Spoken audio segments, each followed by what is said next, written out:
noches, queridas amigas, queridos amigos, comenzando un programa más como todos los lunes de Diálogo Franco. Hoy le tenemos a la doctora Mari Montes de López Moreira. ¿Qué tal, doctora? ¿Cómo estás? ¿Qué tal? Mucho gusto. Buenas noches. Un placer tenerte acá. Igualmente. Mucho procuramos tenerte, no se pudo. Yo sé que tu marido está convaleciente de una cirugía, así que valoramos mucho tu presencia, doctora. Muchas gracias. Para mí también es un placer estar con ustedes esta noche dialogando sobre nuestra historia.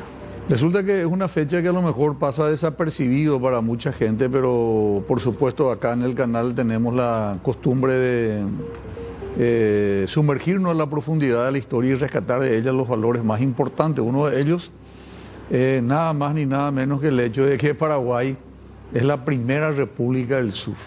Explícanos un poco, si se puede, doctora, ¿cómo podemos explicar? Yo sé que te fuiste a dar una charla incluso en México respecto a esto. ¿Por qué Paraguay es la primera república del sur? Bueno, hay que entender un poco el contexto histórico en que se desarrollaron estos acontecimientos. Tenemos la imagen cuando vos quieras, apoyo, ¿eh? Sí.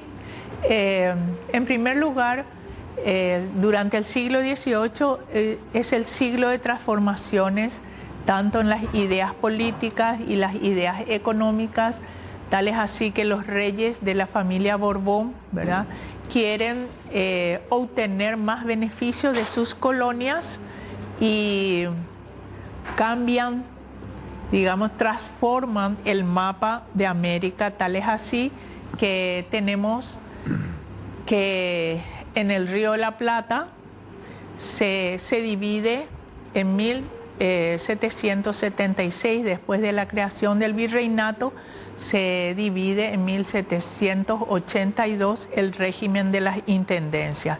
8 eran las intendencias y Buenos Aires quedaba a la cabeza con el virrey, ¿verdad?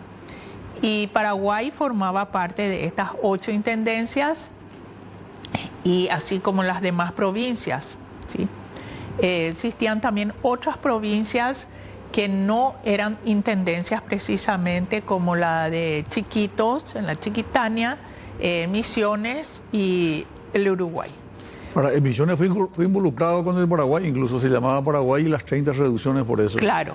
En el año 1806 fue nombrado el gobernador Bernardo de Velasco como gobernador de las Misiones, porque existía un encono entre el gobernador de Paraguay y el virrey constantemente. Entonces, a raíz de esta situación, el rey Carlos IV le nombró a Velasco que venga a hacerse cargo del gobierno de las Misiones. Y en el año 1803 y en 1806, cuando Velasco ya instalado en las Misiones, después de 3 años, las reyertas entre el gobernador y de Paraguay y también el virrey continuaban. Entonces, por ese motivo, el rey lo nombra a Velasco como gobernador de Paraguay en 1806 con la incorporación de los 30 pueblos de las Misiones, ¿sí? Eso es importante saber porque por el iuti possidetis iuris, cuando se independiza el Paraguay en 1811, todos los límites anteriores que el Paraguay poseía, inclusive con el territorio de las Misiones, pasaron a formar parte del territorio paraguayo, ¿sí?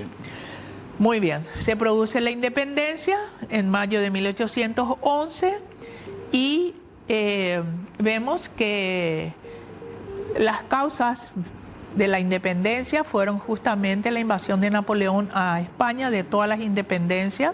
Se formó una junta en Sevilla y también en el Río de la Plata, las invasiones inglesas, en donde los paraguayos que fueron a pelear allá pudieron calibrar su valentía ante un enemigo invasor como fueron los británicos. ¿Es cierto que los paraguayos fueron los únicos soldados que defendieron Montevideo y Buenos Aires que no recibieron un estipendio, una compensación?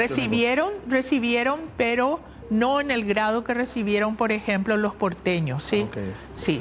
Y Velasco se queda porque era un militar bien avesado y se quedó hasta 1809 en Buenos Aires como jefe militar de la ciudad, una vez terminada las invasiones. Bueno, el otro estadio que para mí que es uno de los más importantes son Las causas ideológicas. Si bien dije que en el siglo XVIII fueron el siglo de las transformaciones, están los famosos filósofos como Rousseau, Voltaire, ¿verdad?, cuyas ideas de libertad, inclusive Rousseau era partidario de la República, empiezan a diseminarse estas ideas no solamente en el Río de la Plata, sino en toda América, ¿verdad?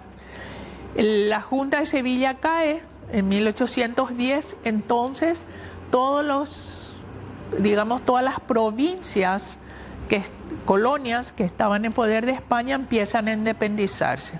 Venezuela, el 5 de abril de 1810, proclama su independencia y se convierte en república. En realidad Venezuela es la primera república. Antes que Colombia. Antes sí, en 1810. Colombia también en 1810. Sí, pero no era Colombia, era Bogotá.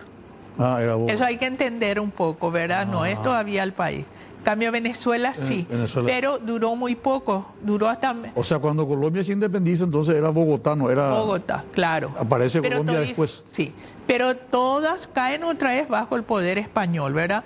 Antes de eso tenemos las ofertas reales.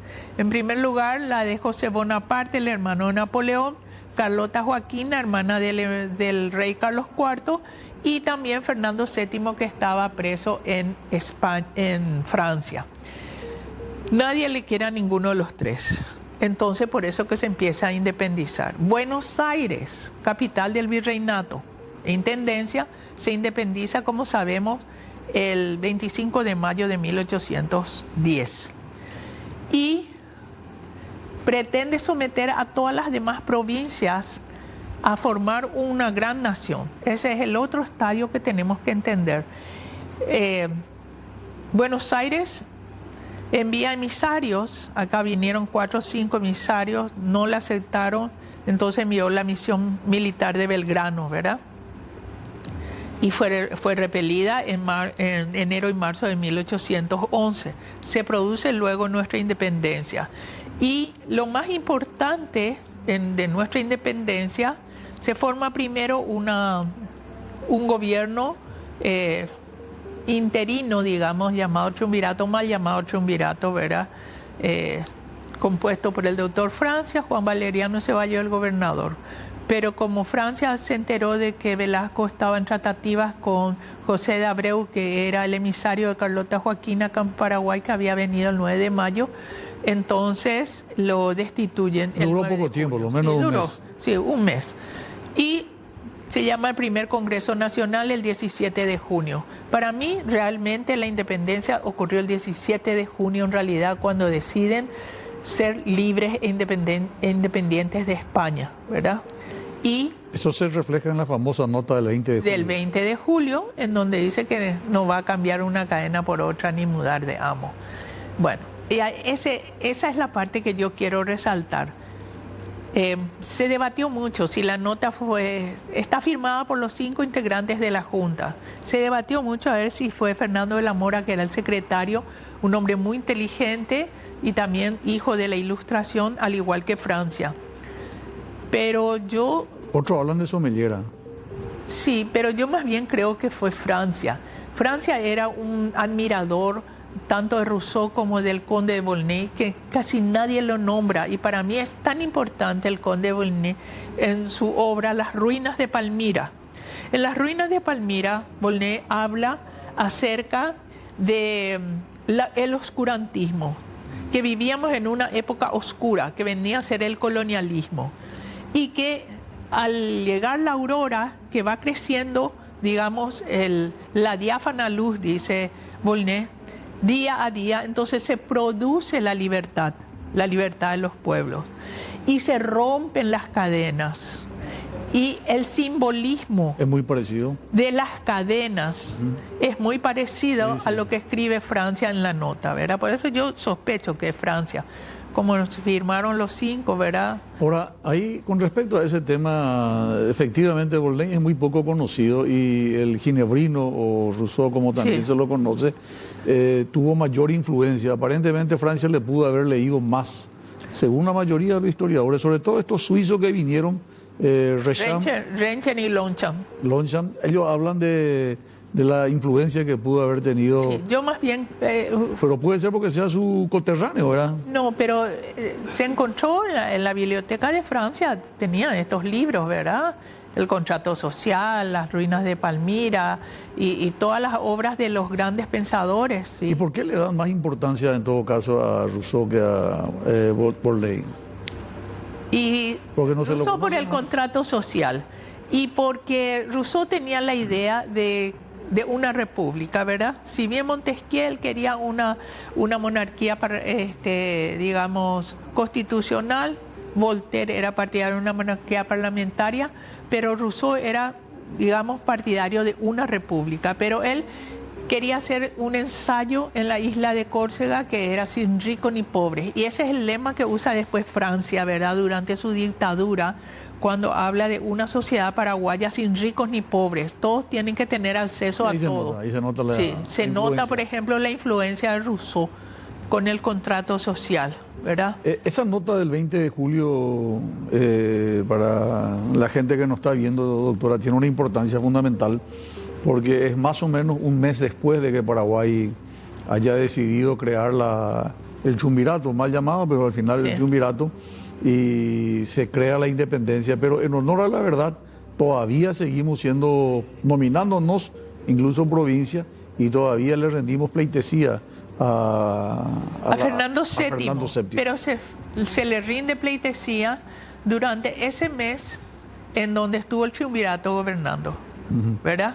Una vez que sube la Junta Superior Gobernativa, dice que el Paraguay es libre e independiente, que no va a mudar una cadena por otra, te amo. O sea, la independencia no era solamente de España, era de Buenos Aires. ¿Por qué? Porque Buenos Aires toda la vida ahorcó económicamente al Paraguay. Sí, eso es cierto, sí. En el puerto preciso.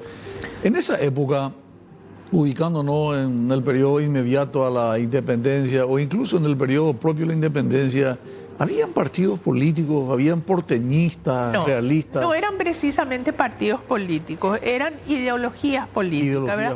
Algunos eran partidarios de Buenos Aires, querían unirse a Buenos Aires, otros querían seguir perteneciendo a España, que era la ideología españolista. Los realistas. Y después los realistas y la autónoma, que estaba liderada por Francia y por varios otros patriotas, entre ellos Caballero, etcétera, ¿verdad? Inclusive a Yegros se lo tildó un poco de porteñista, aunque yo dudo que algunos dijeron eso. Bueno, viene la Junta Superior Gobernativa, ¿verdad? Y aquí hay una cuestión muy interesante. Durante el gobierno de la Junta Superior Gobernativa vienen dos delegados de Buenos Aires, Manuel Belgrano y Anastasio Echevarría. ¿Para qué vienen? Para firmar un tratado. Y se firmó el tratado el 12 de octubre. Fue el famoso tratado del 12 de octubre de 1811, en donde en cierta medida reconocieron ellos la independencia. La Argentina. Buenos Aires. Todavía no hablamos de Argentina. Es correcto, Buenos Aires. Sí, Buenos Aires. Pero diciendo de que ya no se iba a cobrar más los impuestos, como la sisa, la alcabala, ¿verdad? Los tercios de hierba, al tabaco, la alcabala y también el puerto preciso y el almofarifazgo que se pagaba en Buenos Aires, que eran impuestos muy importantes, el de la cuatropea, que era el impuesto que se pagaba por el cuero y por el cebo. Entonces, le rescinden solamente van a tener que pagar una parte de los tercios de hierba, que no era mucho. Pero en un comienzo el Paraguay quiso formar una federación, ser parte de todas las demás provincias, si bien es cierto con capital Buenos Aires, y se barajó la idea de la federación. Pero después, cuando se firmó ya el tratado del 12 de octubre, ya, digamos, Buenos Aires no le interesó la federación y esa idea se fumó. O sea que no prosperó la idea de la federación. Bueno, en 1813, cuando termina su labor la Junta Superior Gobernativa, después de 2 años de trabajo, llaman a un congreso que va a llamarse el Congreso, el Segundo Congreso Nacional, el 30 de septiembre de 1813. ¿Sí?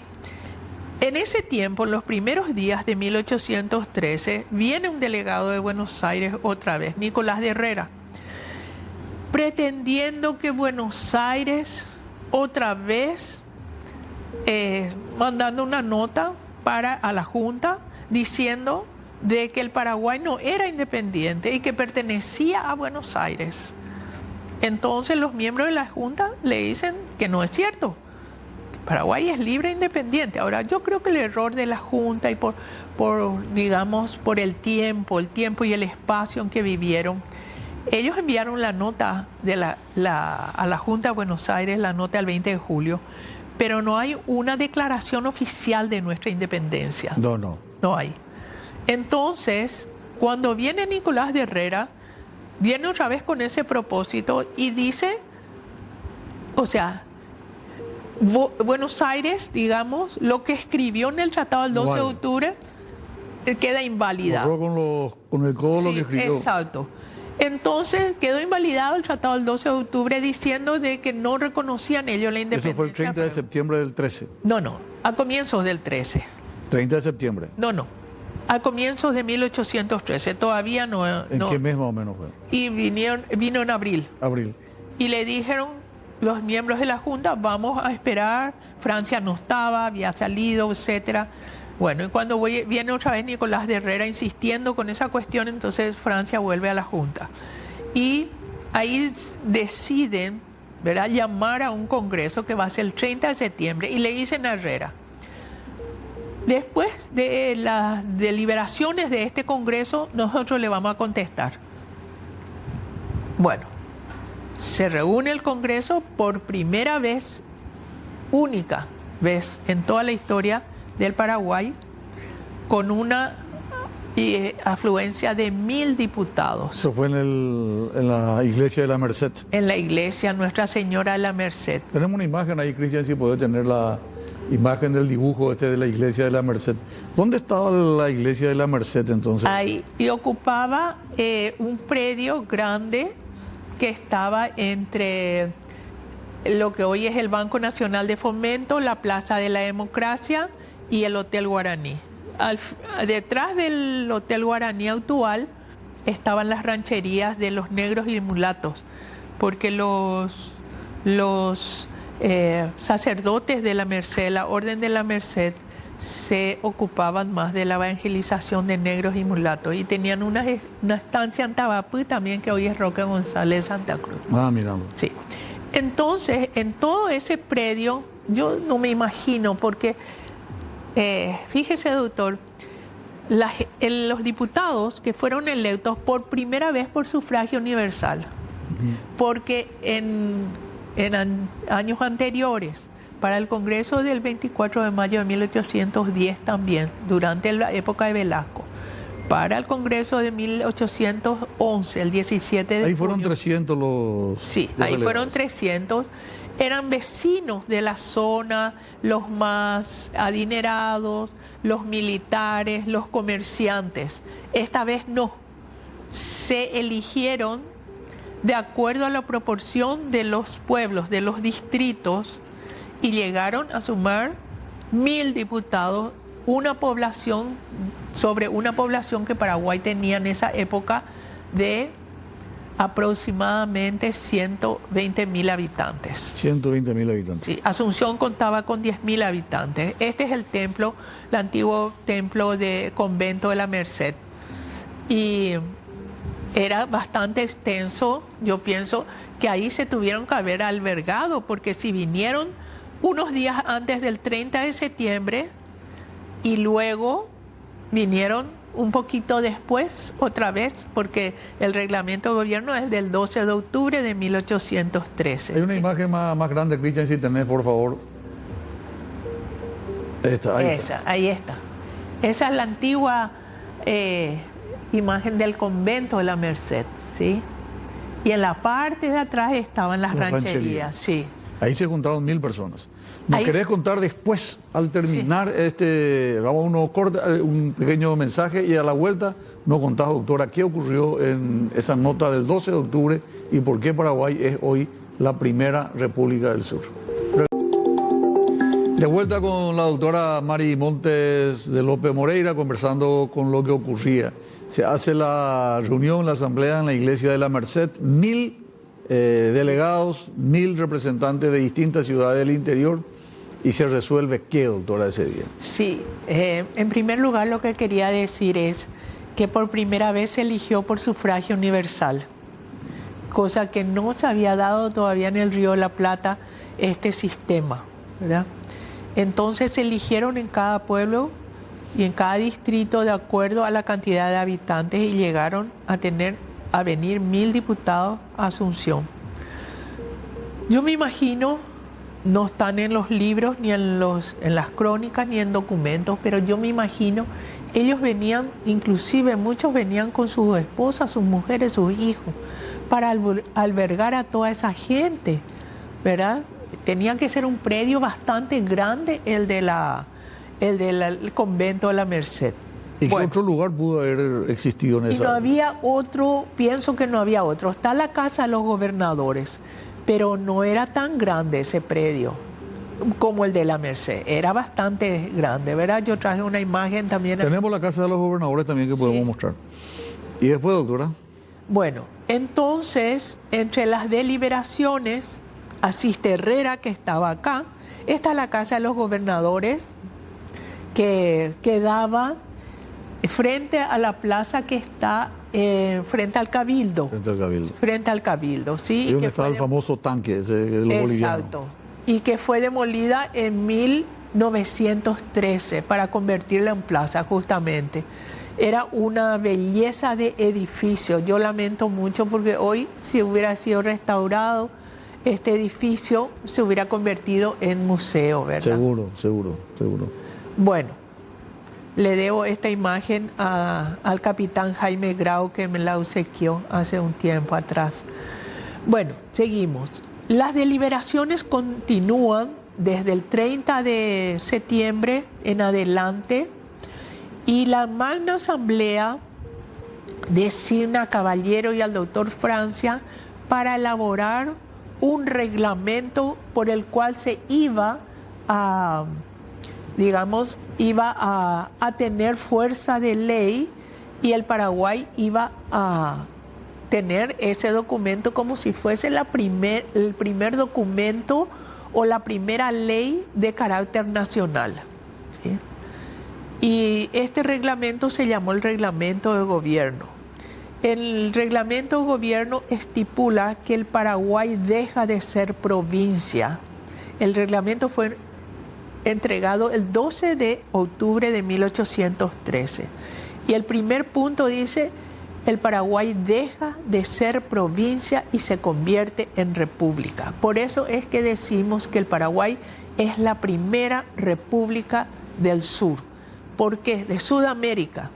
Porque si bien es cierto, Venezuela lo fue, pero duró 2 años hasta que los realistas tomaron otra vez toda esa región, ¿verdad? Entonces, el Paraguay mantuvo desde 1813, deja de ser provincia, se convierte en república hasta el día de hoy, a 2024. Y me preguntan a veces en la universidad cuando estaba, me decían los alumnos, ¿y acaso que la Argentina no? La independencia del 25 de mayo de 1810 fue de la provincia de Buenos Aires. Solamente. Solamente. Solamente. En el Congreso del 9 de julio de 1816. En Tucumán. En Tucumán, en Córdoba del Tucumán. Allí ellos declaran solemnemente también su independencia y se convierten en las Repúblicas Unidas del Sur y tomaron el nombre químico del Río de la Plata, que es Argentium, ¿verdad? Pero eso fue el 9. ¿Tu tercer nombre fue ese? Sí, de 1816. El tercer nombre fue eso. Ahora, volviendo al Paraguay, 1813, 12 de octubre, Paraguay hace la comunicación oficial que somos república, ya no nos llamamos provincia, definitivamente no dependemos de Buenos Aires, tampoco se corta el cordón umbilical con España, entonces no convertimos en república. Sin embargo, algunos países como la Argentina tardó en reconocer la independencia. El primero fue Bolivia. El primero fue Bolivia en 1843, el segundo fue Brasil 1844 y sucesivamente, ¿verdad? El último país en América en reconocer fue la Argentina en 1852. Y ahí hay una cuestión muy interesante cuando se habla de que el doctor Francia aisló al Paraguay, ¿sí? Y yo más bien siempre digo que le aislaron al Paraguay. Sí, en primer lugar, ¿verdad? Porque la única vía de acceso, de entrada y salida del país era el río Paraguay. No teníamos, en ese tiempo, en el espacio en que vivíamos, no había otra ruta para salir, por ejemplo, al Atlántico. Entonces, era el río Paraguay nuestra única fuente de salida. Sí. Y todas nuestras mercaderías eran confiscadas, después estaban los caudillos del norte argentino. Paraguay era literalmente expoliado por la Argentina porque teníamos que pagar un impuesto en el famoso puerto preciso que hacía eso fue durante la colonia en Santa Fe, el puerto preciso Santa Fe, pero ya durante la época del doctor Francia estaban los caudillos argentinos, los entrerrianos especialmente, ¿verdad? Y que constantemente estaban hostigando a las embarcaciones de Paraguay. Por eso es que Francia decidió no comerciar más. A Artigas mismo se le acusa de que conspiraba con el Paraguay. Claro, Artigas mismo conspiró hasta que después vino a pedir asilo político al Paraguay. Me gustaría que me cuente un poco después, si hay tiempo, ojalá hoy, Artigas y el tema de las mujeres con Francia también, que es un tema que hasta ahora se maneja muy poco. Pero para cerrar esta parte histórica, doctora Mari Monte de López Moreira, nos gustaría... Paraguay hace la declaración de república y establece como sistema de gobierno y consulado una reminiscencia de Roma. De la antigua República Romana. Todas las instituciones que aparecen en Paraguay después de la independencia son reminiscencias de la República Romana. Por ejemplo, el triunvirato. Luego, la Junta Superior Gubernativa, que era cuando había algunos temas que tratar en la antigua Roma. Eso era muy parecido a Buenos Aires, el 25 de mayo de 1810. Sí, se formaban los colegiados en Roma. Entonces, más o menos la Junta era sustituta de esos colegiados. Luego, el consulado, ¿verdad? Se elegían cónsules, o sea, los cónsules que duraban generalmente un año en sus funciones, pero en Roma los dos gobernaban al mismo tiempo, y acá no, acá fue por espacio de 4 meses. A Francia le tocó el primero y el último, y Yegro se quedó en el medio, gobernó 4 meses. Pero en realidad Yegro no llegó a gobernar, ¿eh? Sí, era Francia más que nada. Se preocupaba más por los temas militares, le interesaba el uniforme. Bueno, luego se reúne el Tercer Congreso Nacional, que suplía supuestamente al Senado romano. No era lo mismo, pero lo que decía Francia, para instalar la dictadura. Un dictador se elegía cuando había en la antigua Roma un peligro interno o externo. El peligro interno en ese momento no existía todavía, ¿sí? Pero sí el externo. Primero porque estaban los caudillos argentinos, los entrerrianos. Segundo lugar, estaba también Artigas hostigando. Y en tercer lugar, cuando van a llamar al Congreso los delegados para el Congreso de Tucumán, eso ya fue en el 16 que se instaura la dictadura perpetua, escriben y la nota dice: al jefe supremo de la provincia del Paraguay. Paraguay ya no era provincia. Claro. Y de una forma despectiva. Y en forma despectiva, y Francia era dictador. Y rechazó la nota. Entonces ahí se instala la dictadura perpetua, ¿verdad? Después viene la conspiración del 20, verá el fusilamiento de muchos próceres, entre ellos Fulgencio Yegro, etcétera. Vamos a un corte y volvemos a esta parte, porque es la parte interesante. Última parte con la doctora Mari Montes y regresamos inmediatamente. Interesantísimo el programa, realmente un kilo lo que aprendimos con la doctora. Algunos mitos que me gustaría aclarar, desmitificar, valga la redundancia. ¿Puede hacernos un resumen, doctora, de la vida del doctor Gaspar Rodríguez de Francia y su relación con las mujeres? Bueno, se dice que el doctor Francia era una persona así de carácter muy fuerte, era irascible también, y yo creo que era misógino, pero por más que haya sido así, tuvo cierta condescendencia con las mujeres, ¿verdad? No voy a hablar de una mujer en particular, sí podría hablar de su hermana Petrona Regalada Rodríguez de Francia. Tenía un parecido extraordinario. Sí, ella era maestra y enseñaba a las niñas de la sociedad y a los niños de Asunción. Tenía una buena biblioteca. Yo creo que habrá leído también a Rousseau, ¿verdad? Y le habrá enseñado conceptos de libertad a esas niñas y niños en un contexto en que todavía no existía eso, ¿verdad? Entonces, Petrona Regalada tiene el mérito de haber sido la primera maestra paraguaya, porque siempre fueron maestros varones. Y las maestras surgen después de la guerra de la Triple Alianza recién, pero Petrona Regalada lo fue. El doctor Francia en el año 1836 promulgó un decreto en que empleaba a 40 mujeres para trabajar en confección de uniformes. Y lo que más me interesó es que ganaban $1,50 por día y se le daba carne los días sábados. Trabajaban 10 mulatas también, llamadas pardas, en los servicios de la cocina, pero ellas ganaban menos por el color de la piel. Pero las 40 mujeres confeccionistas, Francia les equiparó el sueldo que ganaba todo funcionario del Estado.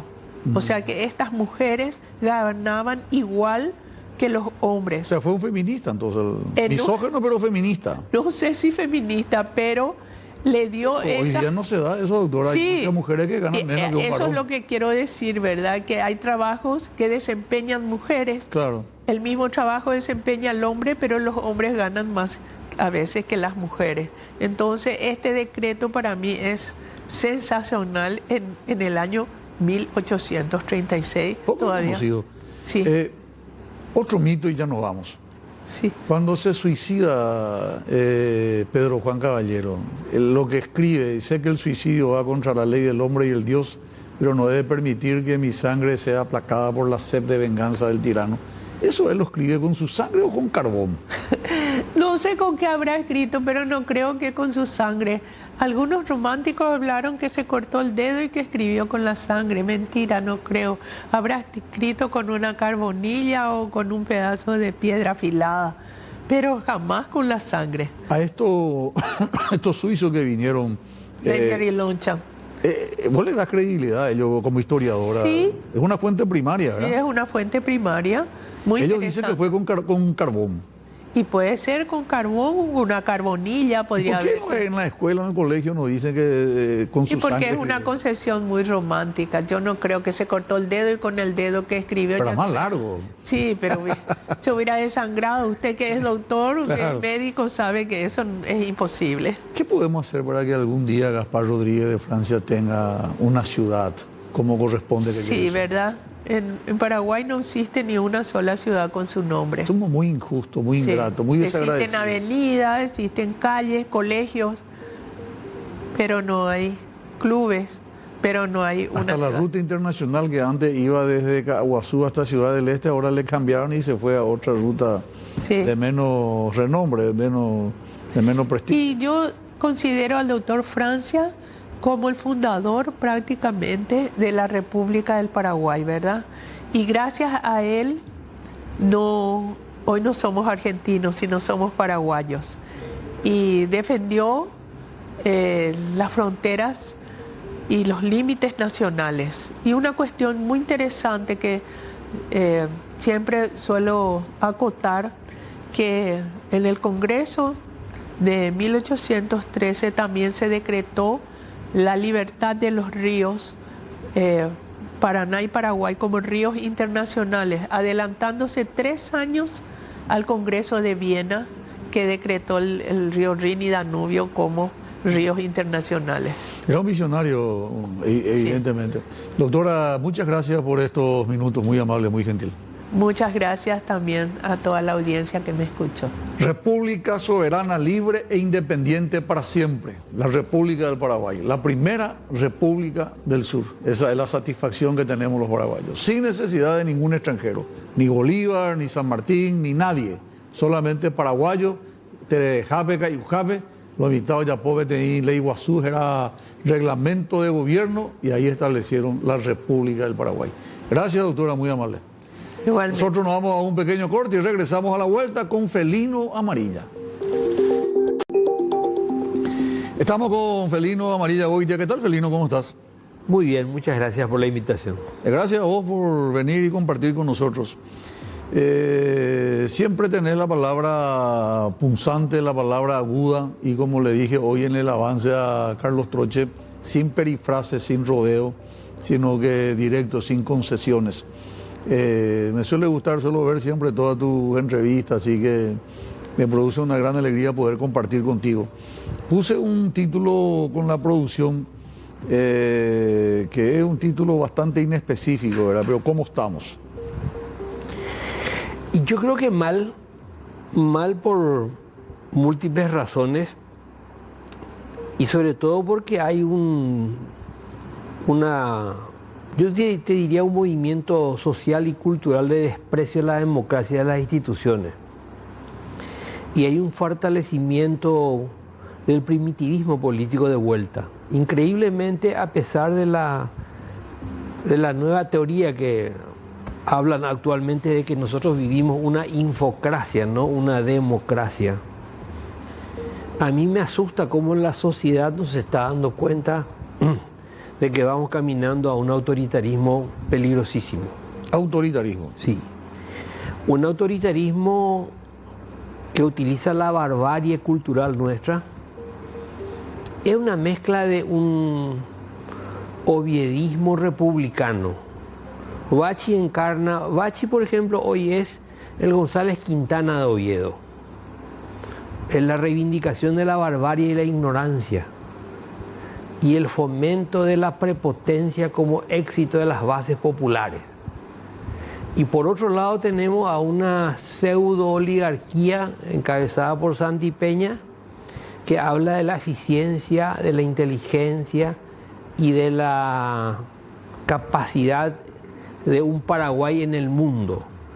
Entonces, ¿cómo es posible que convivan dentro de un mismo gobierno dos posiciones antagónicas?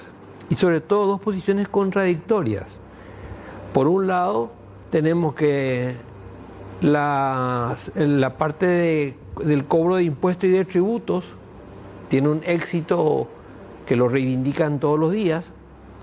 Existen sistemas económicos que están funcionando, están buscando el grado de inversión, están tratando de vender un país moderno y por otro lado el discurso político es bárbaro, es primitivo. Y algunos hechos también. El tema de la ley anti-ONG, por ejemplo, es una clásica actitud fascista. La de establecer un enemigo necesario para imponer una persecución y misericordia que genere miedo en la población y a través del miedo someter a los sectores indecisos y con el miedo ejercer una nueva forma de herramienta política donde para el amigo todo, para el enemigo palo. Hagamos, Felino, un ejercicio de empatía. Vamos a tratar de colocarnos en que ese calzado es del presidente Santiago Peña Palacios. Ya tenés el poder ejecutivo, ya tenés el poder legislativo, tenés una cómoda mayoría en cooperación con algunos liberales, entre paréntesis, opositores para ser más genérico. Tenés el poder judicial. ¿Es necesario someterse a una cuestión diríamos de desgaste internacional con esta ley conocida como garrote anti-ONG? Mira, esta tarde circuló por los medios de prensa un comunicado de la Asociación de Abogados, del Colegio de Abogados de Nueva York. No lo leí en profundidad, pero evidentemente debido a absoluta comunicación del mundo, en el mundo se están viendo resabios absurdos. Claro. Y lo más simpático del caso es que tenemos que un presidente de Santi Peña reina pero no gobierna. Entonces, él es el hombre que se pasa viajando y le gusta todo el guato del poder y explicar que él representa un país moderno, culto, un país abierto a las inversiones, un país universal, un país integrado, un país globalizado. ¿Y quién es el ventríloco? Y por otro lado tenemos que su sustento político es como que todos los días está señalando, ese está nomás, se la mandaba. ¿Y quién es el que le hace hablar? ¿Quién es el que gobierna entonces? Y ahí le tenés, fíjate más que Horacio Cartes, que es su mentor político, que es su financiero político, que es el hombre que lo lleva al poder. Horacio Cartes, por cuestiones muy, para mí, pragmáticas, guarda un respetuoso silencio hace ya un buen tiempo. Horacio Cartes no habla. ¿Cierto? Horacio Cartes no habla. Es cierto. Muy bien. Horacio Cartes, sus máximas señales son fotográficas o en reuniones sociales donde él permanece en silencio. Y su silencio, al igual que en la época de Stroessner, es interpretado por los augures. Entonces, si te pasó la mano, no te pasó la mano, si se rió, no se rió. Esos son los mensajes que se están leyendo en entre líneas. Y el círculo áulico se arrastra, que es el caso Bachi, su hombre de choque, y su hombre de confianza, el doctor Tony Barrios. Entonces, hoy tenemos que este no es un gobierno bicéfalo, este es un gobierno... No es bicéfalo. No es bicéfalo, porque el que tiene el poder no habla. Y el que ejerce el poder... Entonces, ¿qué poder es? Si no es bicéfalo. Y el que ejerce el poder interpreta los deseos del amo. Es peligrosísimo. Y el Parlamento ejerce un rol absolutamente de espectáculo político. En el mayo francés del 68 hay varios grafitis que pasaron a la historia, gracias a la inteligencia de la Universidad Francesa. Uno de ellos decían: la dictadura es fermer la bouche, cerrar la boca. Y la democracia, deja que hablen. Eso está pasando en Paraguay. Acá todos hablamos. Absolutamente todas las personas tenemos la mayor libertad de expresión. Pero el ejercicio del poder viene del silencio. Y viene del silencio de los intereses que convienen en el silencio. Porque los grandes negocios del Estado se hacen en silencio en beneficio de una nueva claque. Y esa es la realidad. Y los partidos políticos han desaparecido. La Junta de Gobierno, en el principio, tenían reuniones transmitidas por televisión. Y se le dio un intento de una intensa vida política a la Junta de Gobierno, donde preside Horacio Cartes. ¿Hace cuánto que no hay más ese escenario político de la Junta de Gobierno? Porque ya no lo necesita. Ya no lo necesita. Entonces hoy tenemos que rápidamente el autoritarismo se ejerce de una manera silenciosa. Y esa manera silenciosa tiene sus problemas. Porque, por ejemplo, Fuerzas Armadas. ¿Cuál es la importancia? ¿Cómo gravita hoy Fuerzas Armadas en el presupuesto? Cero. En el cumplimiento de su rol constitucional de garantizar la soberanía de la República, cero. Es más, lo utilizan de alguna manera como ocupación de fronteras y últimamente para apagar incendios en el Choboreca. La policía. La policía tuvo un gran crecimiento presupuestario, un gran crecimiento de su presencia física, resultados desastrosos a alto costo. El índice de crecimiento de la violencia por las nubes. Hoy el enfrentamiento entre el PCC y el clan Rotella es diario. Hoy costó 2 muertos, sí. uno de 14 años y otro de 20 años. PCC, Brasil. O sea, ahora ya tenemos también la penetración brasileña, no solamente en la frontera, también la tenemos en Asunción. Y el clan Rotella. Al mismo tiempo tenemos que las bandas organizadas delictivas ya dejaron de ser la noticia ya es la normalidad. Y esa normalidad se transmite económicamente en el poder real dentro del Poder Judicial. Porque hoy resulta que tenemos narcos con mayor poder que un miembro de la Corte Suprema de Justicia. Porque no podemos olvidar que en el caso Hijazi, que fue extraditado, se lo vinculó nada más y nada menos que al hijo del doctor Fretes, en ese entonces presidente de la Corte Suprema de Justicia.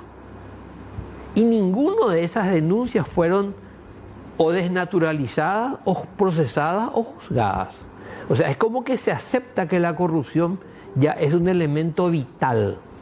Los narcos no están no solamente en sus estancias en la zona de frontera, están en el Congreso, están en el Poder Ejecutivo, en el Poder Judicial, en los clubes. Los narcos han inficionado prácticamente todos los estamentos, todas las instancias de la sociedad paraguaya. El caso, por ejemplo, del diputado Lalo Gómez. Diputado oficialista, del movimiento oficialista. Cambió. Entró por NTT y después mudó. Pero acuérdate que los colorados tienen la gran virtud que nosotros los liberales no tenemos, que todos somos lista 1. Sí. Lalo Gómez es muerto dentro de su casa, en su dormitorio. Sí. Han transcurrido 3 meses. Hasta hoy no tenemos el informe oficial de la autopsia y de la prueba de nitritos y de nitratos. Aparentemente leí en los medios que el de él salió negativo. Fuese cual fuese el resultado. No, un agravante para ¿Qué la se policía. está ocultando Claro, claro. en a eso el voy. caso de un diputado al cual se les indica? Pero nosotros no podemos vivir en libertad condicional en democracia. Nosotros no podemos vivir con miedo a la policía en democracia. Con prisión domiciliaria. Nosotros no podemos vivir con muertos sin explicaciones y sin causas. Es cierto. Y esa situación es gravísima. Y aún quedan con vida 80 diputados. ¿Qué dicen los 80 diputados de su colega que murió a balazos en su casa? Intentaron reaccionar y fueron domesticados. Pero eso no es una democracia. Bueno, Eso es la demostración de que el eso autoritarismo... es lo que la gente votó. Correcto. Pero eso es lo que la gente votó. Es un accidente matemático. No es la aplicación de la voluntad popular por el respeto a la ley y el Estado de Derecho. Nosotros estamos con una dictadura matemática, donde un partido que tiene el 27% del padrón electoral gobierna. Es cierto, es cierto. Y gobierna por la inutilidad del 63% restante. Entiendo lo que decís, pero en las estadísticas, ya que te gustan los números, y en esa fría matemática, aparece que en el 30 de abril del 2023, el que ganó fue Peña Palacio por una diferencia incluso abrumadora, pocas veces visto en elecciones generales en el Paraguay. La sociedad en Paraguay siempre supo lo que estaba bien y lo que estaba mal. Nosotros no somos un pueblo ignorante. ¿Sabemos votar los paraguayos? Yo creo que este es un país contaminado por la corrupción. Yo creo que la gente en Paraguay sabe votar. La gente votó la corrupción. ¿Por qué? Porque es una forma cómoda de vida. Vos recordarás que con la época de Stroessner el poder radicaba en ser amigo de un general. Sí, Y cada empresario tenía su general propio. sí, o un presidente seccional. Y bajando a niveles de pueblo, para ser directora de escuela, lo mejor era ser esposa del presidente seccional, por ejemplo. Claro. O para ser director del hospital, había que ser integrante de la cúpula política del pueblo. Así mismo. Hoy en democracia, tenemos que los contratos con el gobierno, date cuenta que prácticamente el 35% de la economía paraguaya depende de los negocios con el gobierno o del Estado. Eso es cierto. Muy bien. Ese 35% de un PIB de 45 mil millones de dólares, estamos hablando más o menos 17 millones de dólares, que son contratos en la mayoría de los casos, que terminan en corrupción. Ese es el gran botín que los empresarios y la sociedad pelea democráticamente. Porque yo creo que lo que se consiguió, aparte de la libertad absoluta que tenemos en los últimos 30 años, nunca el país tuvo tantos años de libertad de expresión y de libertad de prensa como hasta hoy. Por eso quieren censurarlo. Al mismo tiempo se democratizó la corrupción. Y en los últimos años, de vuelta a una concentración de la corrupción en manos de los amigos del poder. Esa democracia corrupta de años anteriores, que se daban con las gobernaciones o con las propias intendencias municipales, se ha venido achicando, se ha venido acotando. Tal es así que hoy en Paraguay tenemos solamente 3 gobernaciones que no responden al gobierno colorado. Entonces, ¿qué significa eso? Esa concentración de poder se da por la concentración económica. 2 nomás, Central y Itapúa. Central y Itapúa. Y en intendencia hemos perdido una buena porción. Sí, en tendencia tenemos 70, 80 aproximadamente. Entonces, ¿a dónde quiero llegar con la concentración económica? Que la dinámica política distribuyó prácticamente el botín entre los correligionarios. Volvimos a la época de los 80. O sea, es el estronismo sin Stroessner. ¿Me permitís, Felino, un pequeño corte? Vendemos y regresamos inmediatamente con el doctor Felino Amarilla.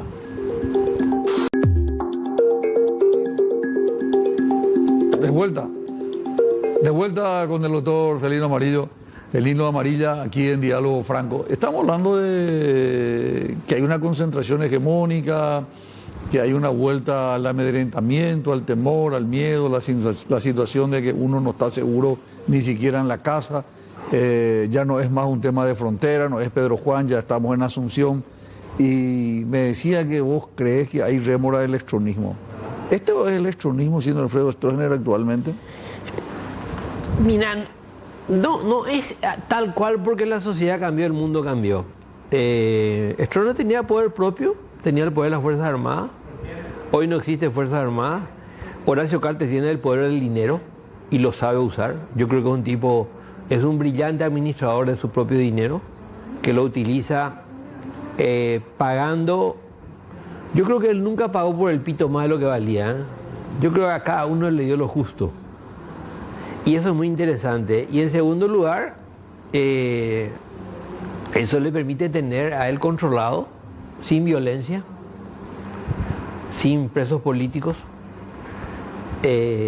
sin tortura, a todo el espectro político paraguayo.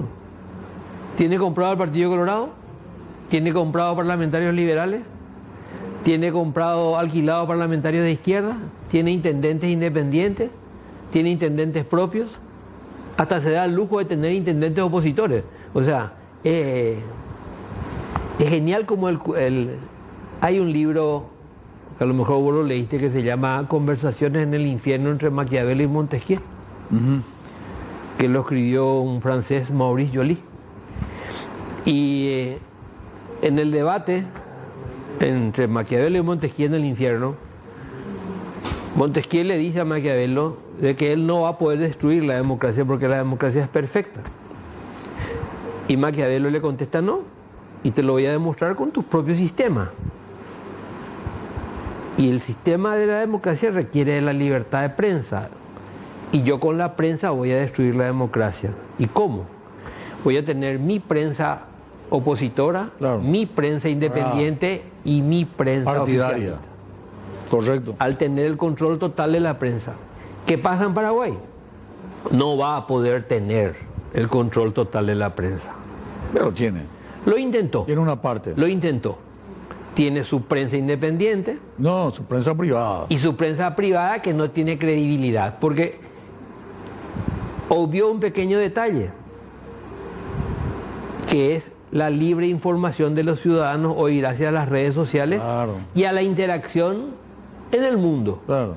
Entonces, no se puede venir con viejas recetas a aplicar a nuevas enfermedades. Yo creo que la enfermedad del momento es la libertad. Y esa libertad es la que va a ser imposible socavar con fármacos antiguos. Entonces, el poder de él va a durar el tiempo que dure su dinero. Tremendo, estoy de acuerdo. Ahora, Gonzalo Quintana escribió ayer, hoy, Gonzalo Arnulfo Quintana, escribió siempre escribe un saludo a los muchachos de los grupos de WhatsApp, etcétera, y pone de que hay un cambio llamativo, pero en marcha, que se nota justamente en los medios del Horacio Manuel Cartejara, de que como que está alentando contra Estados Unidos, contra Taiwán, y que está virando hacia los adversarios, que serían China, Rusia, Venezuela. ¿Vos crees en eso? ¿Es factible? Mira, vos recordás que cuando el Frente de Guerra gobernaba Paraguay, Morínigo... No, yo estaba todavía en el proyecto de espermatozoide de mi papá cuando eso. Morínigo, Benítez Vera, Estañi y compañía. Hubo un incidente... Aranda. Bueno. Hubo un incidente, un avión americano intentó aterrizar en Ñuguazú y hubo un incidente que impidió el aterrizaje. 2 o 3 días después el embajador americano advirtió de que eso era intolerable. Entonces ese mismo grupo que impidió el aterrizaje del avión americano hizo un homenaje a los Estados Unidos de Norteamérica. Y al poco tiempo todos los bienes de los alemanes y de los miembros del eje fueron expropiados. Y Paraguay declaró la guerra a Alemania. Sí. Esa misma situación hay que recordarle a los muchachos de la prensa amiga. Te faltó decir que lo que sostuvieron a Higinio Morínigo fueron los integrantes del partido nazi, que eran justamente esos 4 exponentes de la Fuerza Armada. Bueno, entonces, eso mismo puede volver a ocurrir, porque yo no veo que Santi Peña, por ejemplo, quiera ir a estudiar a la Universidad Libre de Corea del Norte, por ejemplo, o a Irán.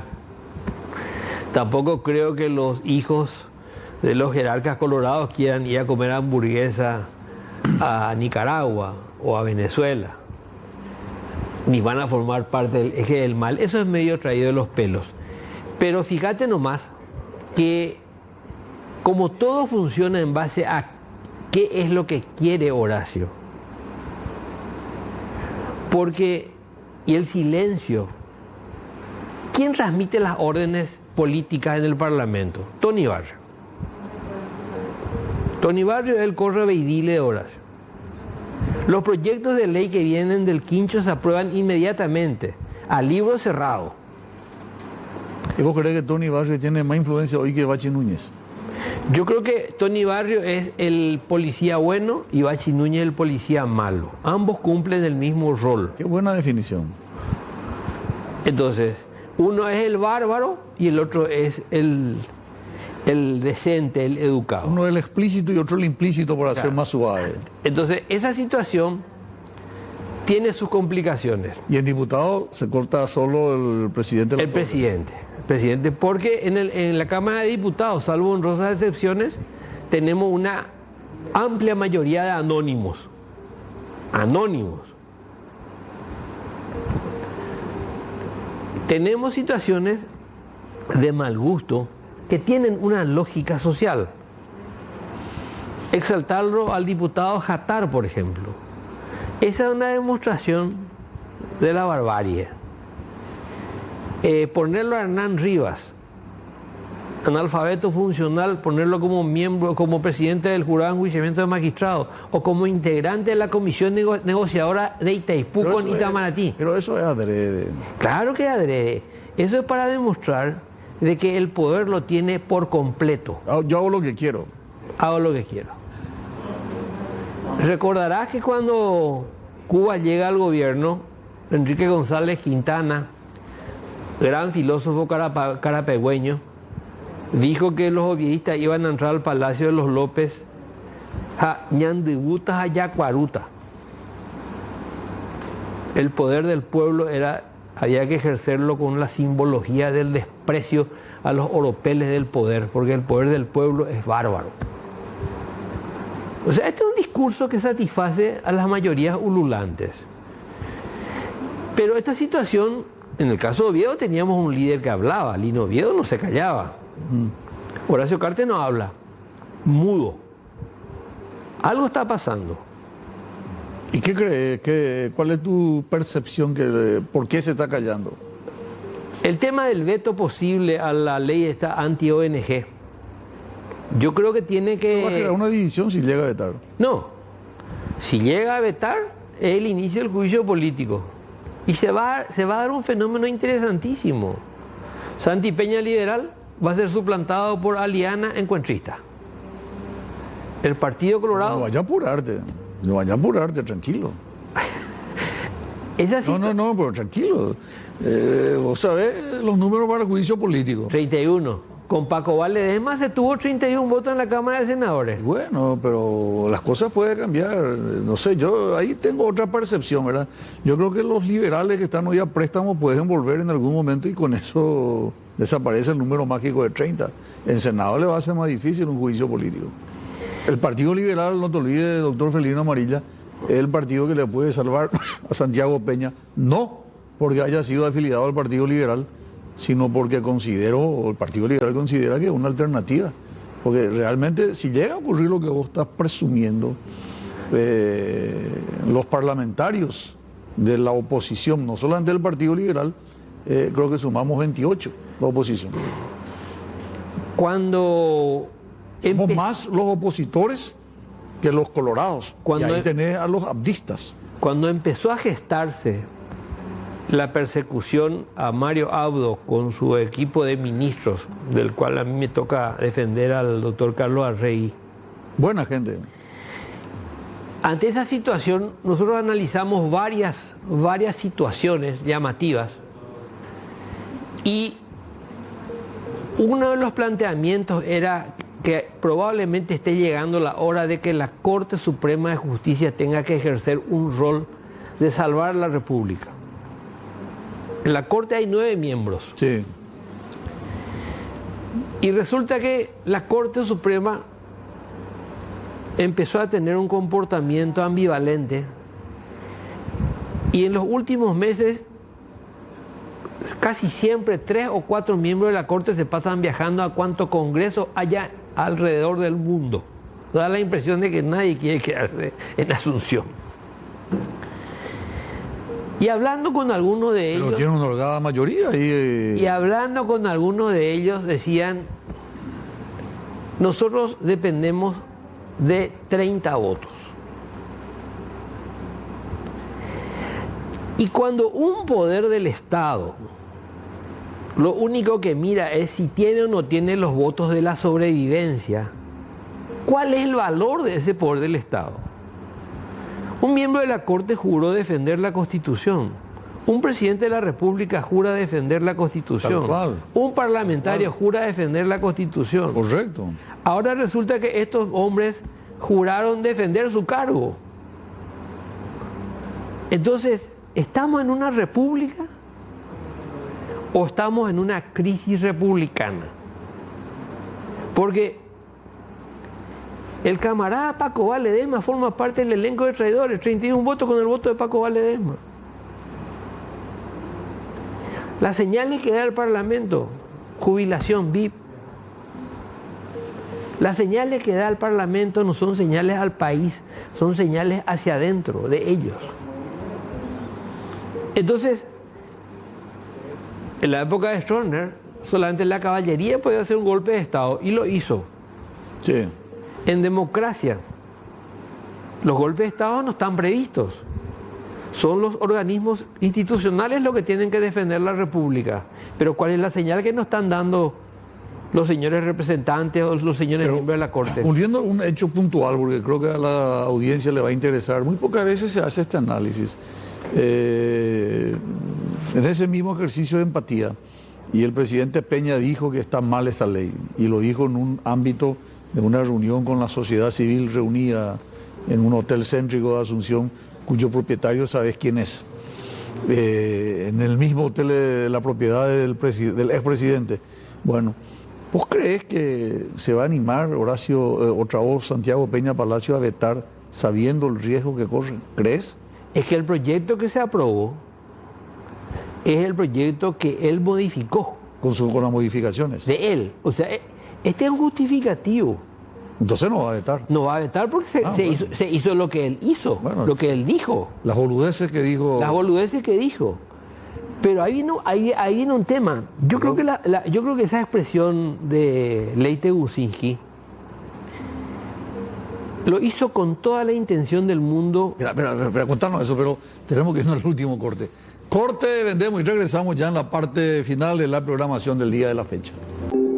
Parte final de la programación del día de la fecha, estamos con el doctor Felino Amarilla. Llegamos a lo del diputado Leite Gusinski. Senador. Senador, otra voz senador. Y el senador Leite, con el tema de la ONG, yo creo que tuvo un error de cálculo, se olvidó de la suya. Como diría... Pequeño cálculo. Como diría... Pequeño error de cálculo. Pequeño error. Como diría un gran amigo Fernandino, ya piro y miel. Perdón, estamos en horario de protección. Bueno. Increíble, porque realmente... Y lo hicieron con tanta maldad. Eso de incorporar a todos para la sumatoria del monto de dinero movido. Partidos políticos, Club deportivo y compañía. Y sobre todo, yo creo que fue una afrenta al periodismo en general, pensando que no se iba a investigar. Yo creo que hay un error de valoración de ellos mismos. En realidad estos son liliputienses, enanos políticos. Y están forzando. ¿Y por qué hace eso? Comenzamos el programa con eso. Tiene el Ejecutivo, tiene el Legislativo, tiene el Judicial. Necesitaba tocar la sociedad. La soberbia. El pecado favorito del demonio. La soberbia. La soberbia, el pecado capital. Pecado capital. Yo creo que ahí está el tema. ¿Y iba dirigido contra alguien en particular? ¿Vos crees que iba contra su ex compañera de equipo, con la ingeniera? No, pero fíjate que todo empieza a desencadenarse. ¿Pero iba contra Soledad, decía? Yo creo que no, precisamente, porque el tema de Lea Jiménez, por ejemplo, que es un tema que se olvidó ya. Hoy la gente olvidó el caso Lea. Lea era un soporte personal del presidente de la República. De Santi. Lea era una persona que venía con una idea definida en relación al manejo del Estado, de la política económica. Chocó con varios políticos, entre paréntesis. Digamos que le cortó el chorro a varios, quiso ordenar la casa, con mucho más carácter que el ministro de Economía. El ministro de Economía es mucho más, tiene la espalda mucho más flexible que Lea, probablemente, por eso sigue estando en el cargo. Porque ellos saben perfectamente bien lo que pueden hacer y lo que no pueden hacer y lo que deben de hacer, saben. Pero colisiona con el deseo de la barbarie política. Entonces, el primer ejercicio de poder se lo voló a Lea. Y el segundo ejercicio de poder, hay que tener en cuenta que Leite venía queriendo ser canciller. Leite quería ser canciller. Y desde el año pasado, que no consiguió ser canciller, empezó a ejercer acciones de poder dentro del Parlamento. Él es presidente de la Comisión de Relaciones Internacionales. Y empezó a apretar para hacerse notar como importante y para hacerse notar como decisivo. Y este problema de las ONG le crea más problemas a Santi Peña que a las propias ONG. En un congreso normal, ¿Leite tendría que haber perdido la investidura? Lo que se está denunciando de la adjudicación esta del beneficio a una compañía alcoholera es tráfico de influencia. O sea, vos no lo querés decir, pero por tus afirmaciones presupongo yo que tendría que haber sido motivo de pérdida de investidura. Pero hay dos cosas para perder la investidura. Tráfico de influencia evidente. Eso es evidente. Y en segundo lugar, olvidarse que era parte de una ONG que recibió dinero de Itaipú. No, pero que habla de la flagrancia. La Constitución habla de la flagrancia. Esto es un hecho flagrante, está confirmado. Propició y consiguió que se haga una ley que beneficia a un solo sector. Correcto. Está. Tendría que haber perdido la... Sí, señor. Ok, muy bien. ¿Y qué pasó? El mayor perjudicado de esta situación es Santi Peña. Las ONG están fortalecidas con esta posición, porque una de las realidades de las ONG es que se crean justamente por la ineficiencia del Estado. Se está justificando a las ONG y nos están poniendo a nosotros en el mismo lugar que estábamos en el año 1985. ¿Vos te acordás que ONG era perseguida en el 85? Claro. Era el Comité de Iglesia. Claro, claro. Hasta el centro de teatro era perseguido. ¿O no era así? Sí, claro, claro. Por supuesto. La CIP era tratada como si fuese unos legionarios. Entonces, estamos volviendo... Sí, para mí es peligroso. Estamos volviendo a la época de la dictadura. ¿Y quién es el hombre que propicia? Nada más y nada menos que Leite. Apoyado por Dionisio Amarilla, por Jatar. O sea, además de eso, la estética del poder, que es importante. Si uno mira esa comisión anti-ONG y ve esa playa de intelectuales y esos bellos ejemplares de la raza humana, automáticamente crea una animadversión social que para mí es irrecuperable. Felino, gracias por estos minutos. Muy amable. Estuvimos con el doctor Felino Amarilla compartiendo aquí en Diálogo Franco. Nosotros no vamos, regresamos, si Dios permite, el próximo lunes con más Diálogo Franco. Gracias a la audiencia por la preferencia. Diálogo Franco fue presentado